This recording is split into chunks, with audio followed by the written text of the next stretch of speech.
The Miraculous Journey of Edward Tulane, Chapter 12. Edward did not have much time to savor the light, for the dog suddenly appeared above him, dark and shaggy, blocking his view. Edward was pulled out of the garbage by his ears, dropped, and then picked up again, this time around the middle, and shaken back and forth with a great deal of ferocity.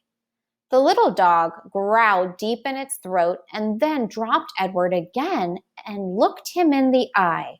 Edward stared back. "Hey, get out of here, you dog!"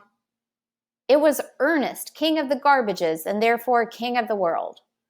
The dog grabbed Edward by his pink dress and took off running. "That's mine! That's mine! All garbages is mine!"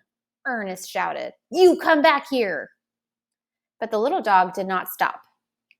The sun was shining and Edward felt exhilarated. Who, having known him before, would have thought that he could be so happy now? Crusted over with garbage, wearing a dress, held in the slobbery mouth of a dog, and being chased by a madman. But he was happy. The dog ran and ran until they reached a railroad track. They crossed over the tracks, and there, underneath a scraggly tree in a circle of bushes, Edward was dropped in front of a large pair of feet. The dog began to bark. Edward looked up and saw that the feet were attached to an enormous man with a long, dark beard. "What's this, Lucy?" said the man. He bent and picked up Edward. He held him firmly around the middle. "Lucy," said the man, "I know how much you enjoy rabbit pie." Lucy barked. Yes, I know. Rabbit pie is a true delight, one of the pleasures of our existence." Lucy let out a hopeful yip. "And what we have here, what you have so graciously delivered to me, is definitely a rabbit. But the best chef in the world would be hard-pressed to make him into a pie." Lucy growled. "This rabbit is made of china, girl." The man held Edward closer to him. They looked each other in the eye. "You're made of china, aren't you, Malone?" He gave Edward a playful shake. "You are some child's toy, am I right? And you have been separated somehow from the child who loves you." Edward felt again the sharp pain in his chest. He thought of Abilene.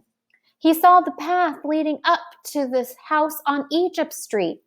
He saw the dusk descending and Abilene running toward him. Yes, Abilene had loved him. "So, Malone," said the man. He cleared his throat. "You are lost. That is my guess. Lucy and I are lost too."